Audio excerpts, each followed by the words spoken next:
नमस्कार साथियों, प्रभात एजुकेशन के ऑनलाइन प्लेटफॉर्म पर आपका स्वागत है। सभी मित्रों का लगातार कमेंट आ रहा था कि सर क्या हमें सेल्फ स्टडी करनी चाहिए या कोचिंग लेनी चाहिए। देखिए मित्रों, दोनों ही अपने आप में महत्वपूर्ण है और सबसे महत्वपूर्ण अगर मैं बात करूं तो देखिए सबसे महत्वपूर्ण होती है सेल्फ स्टडी। सेल्फ स्टडी बहुत अच्छी होती है। अगर आप सेल्फ स्टडी करते हैं, कोई भी आप एग्जाम की तैयारी कर रहे हैं, किसी भी एग्जाम की, उसका सिलेबस निकलवाइए, सिलेबस को आराम से देखिए। सिलेबस निकलवाने के बाद आप ये देखें कि कौन से टॉपिक हैं जो मुझे अच्छी तरीके से आते हैं, उन टॉपिकों को अलग छांट लीजिए और कौन से उसमें ऐसे टॉपिक हैं, ऐसा विषय है जो आपको अच्छी तरीके से नहीं आता, उस विषय को अलग छांट लीजिए। अब आपको लगता है कि अगर जो मुझे टॉपिक नहीं आते और मैं अगर इनकी अच्छी बुक्स लेके आता हूं तो मैं इसको कवर कर लूंगा, तो फिर आपको अपने आप पर कॉन्फिडेंस है तो वो तो बात ही अलग है।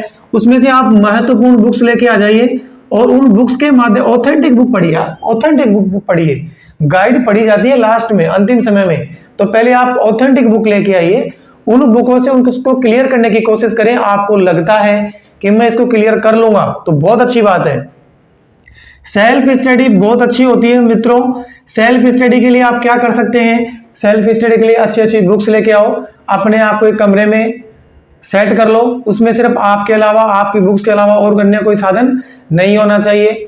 और फिर भी आपको ऐसा लगता है कि नहीं, सेल्फ स्टडी से तो मैं नहीं कर पाऊंगा और ये 3-4 सब्जेक्ट हैं जो मुझे नहीं आते हैं, इसकी मुझे मार्गदर्शन की जरूरत है, तो फिर उसके लिए आप कोई भी कोचिंग ज्वाइन कर सकते हैं।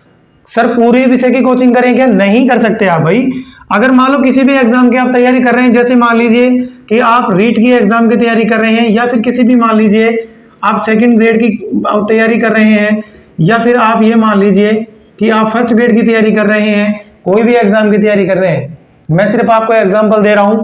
तो इन विषय में आप ये देखिए कि कौन से सब्जेक्ट मुझे आते हैं, कौन से मुझे नहीं आते, और उसमें मुझे कोचिंग करने की आवश्यकता है। तो सिर्फ आप उसी विषय की कोचिंग करें जो विषय आपको नहीं आता है। पूरे विषय की कोचिंग करने में अपना समय नहीं गंवाएं, क्योंकि किसी भी कोचिंग को अगर आप करते हैं, जैसे मान लीजिए रीट की अगर आप बिल्कुल पूरे मन से तैयारी करेंगे और कोई भी कोचिंग में अगर आप कोचिंग करने जाते हैं, तो वो कम से कम मान के चलना 3 से 4 महीने आपके आराम से लेगा, और 3 से 4 महीने आपका पूरा समय खराब होगा। कितना लगभग आप ये मान के चलना कि कम से कम बता रहा हूं 5-6 घंटे की क्लासें होती हैं हर कोचिंग सेंटर में, तो वहां आपके 5-6 घंटे खराब होंगे। इसलिए आपको क्या करना चाहिए मेरे हिसाब से, कि आपको सिर्फ उसी विषय की कोचिंग करें जो आपको नहीं आता है। वो मान लीजिए आपका 2 घंटे में पूरा हो जाएगा, एक क्लास 2 घंटे की होती है, 2 घंटे में पूरा हो जाएगा, फिर भी आपके 4 घंटे लगभग बच रहे हैं आराम से, है ना। तो आपको सिर्फ उसी विषय की कोचिंग लेनी चाहिए जो आपको नहीं आता है। जिस प्रकार से मान लीजिए मैथ है ना, रीजनिंग है, उसके अलावा आप इंग्लिश को भी ले सकते हैं, या फिर जैसे टीचिंग लाइन के एग्जाम होते हैं जिसमें साइकोलॉजी है, संस्कृत है ना। तो ये विषय ऐसे हैं जिनको अपने समझने में थोड़ा समय लगता है, तो इन अकेले विषय की आप कोचिंग ले सकते हैं। बाकी मित्रों देखिए, सेल्फ स्टडी बहुत बढ़िया होती है। अगर अपने आप को एक कमरे में बंद कर लो, वहां आप अपनी बुकों से अपने खुद से मतलब रखो, इसके अलावा किसी से कोई मतलब रखने की आवश्यकता नहीं है, जब तक आप सफल नहीं हो जाए। और एक अपना जो आपका कमरा है उसमें अपने माँ बाप की फोटो जरूर रखना, क्योंकि बार बार माँ बाप की फोटो अपन देखेंगे तो अपने को यह लगेगा कि मुझे इनके लिए कुछ करना है। मेरा जीवन आज इन्होंने मेरे लिए इतने दुख सहे हैं, मुझे इस मुकाम पे खड़ा किया है कि मैं अपने पैरों पे खड़ा होने जा रहा हूं, तो क्या मैं इनके लिए पढ़ाई नहीं कर सकता क्या? और मित्रों सेल्फ स्टडी बहुत बढ़िया है। आप तो अपनी बुक्स छांट लो, बुक्स लेके ऑथेंटिक बुक लेके आ जाओ, उनसे अपनी सेल्फ स्टडी शुरू कर दो, क्योंकि कंपटीशन का दौर है भाई। कोई भी एग्जाम की आप तैयारी करते हैं तो कम से कम आप ये मान के चलना 6 से 7 महीने तो आपको तैयारी करनी ही पड़ेगी, क्योंकि 6 से 7 महीने जब आप तैयारी करते हैं, जब जाके आपको कोई सब्जेक्ट पे आपकी कमांड होती है। अगर आप इससे कम में, तो आप वो तो बनो मत कि जैसे मान लो बरसात आ गई, कोई उस समय ही मेंढक आते हैं, टटर करने लग जाते हैं, जैसे बरसात गई वो भी चुप हो जाते हैं। भैया एग्जाम आएगी, ये 100% है, लेकिन ऐसा नहीं हो जाए वैकेंसी नहीं आ रही सर वैकेंसी कब आएगी? अरे वैकेंसी तो आ जाएगी, वैकेंसी भी आ जाएगी, फॉर्म भी भर जाएंगे और देखना रिजल्ट भी आ जाएगा, अपन रह भी जाएंगे। और फिर क्या होगा, जब रिजल्ट आएगा जब सर पकड़ के रोएंगे बैठ के।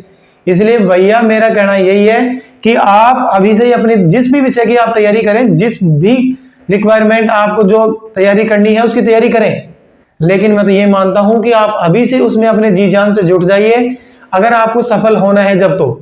और अब पढ़ना ही है सिर्फ, तो वो तो बात ही अलग है।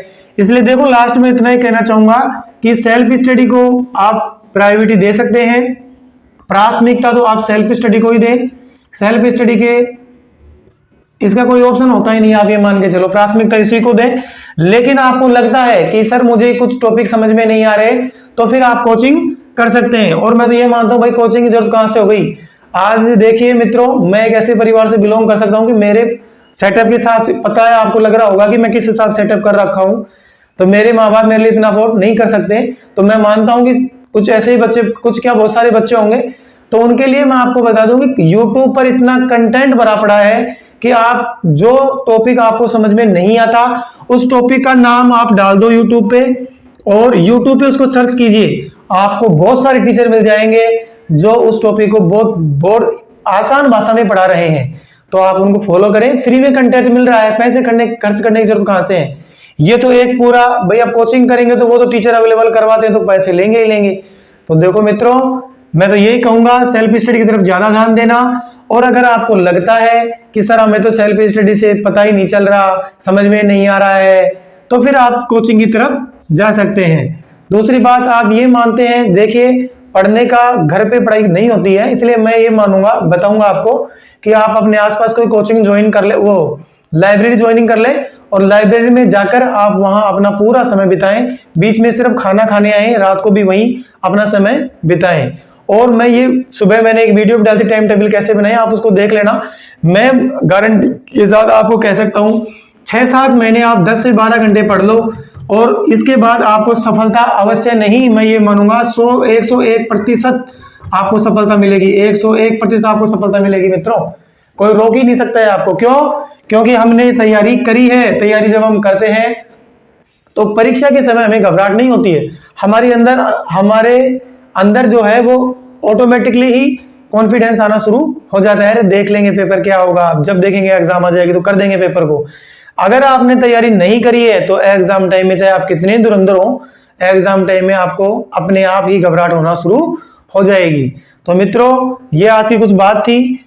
मेरी बात आप माने न माने आपकी मर्जी है। आपका मन करता है तो कोचिंग कर लें और आपका मन करता है तो सेल्फ स्टडी करें। लेकिन मेरा मानना यह है कि सेल्फ स्टडी पर ज्यादा फोकस करें, अच्छी बुक्स का कलेक्शन कर लो और अच्छी बुक्स को लेकर उनके अच्छे नोट्स बनाओ। अभी आपके पास समय है और उसके नोट्स बना लो, और नोट्स जब बने जाएं तो लास्ट में फिर बस उन नोट्स से आप अपना अध्ययन करो और अंत में फिर उसके टेस्ट लगा लो। टेस्ट बार बार दिए जाओ और जब आपकी एग्जाम आए तो एग्जाम से कुछ दिन पहले, 10-15 दिन पहले आप टेस्टों को छोड़ देना और फिर बस वही रिवाइज करना जो आपने पहले पढ़ा था, उसी को लास्ट अंतिम समय में रिवाइज करना। तो आज के लिए मित्रों बस इतना ही। थैंक यू, धन्यवाद।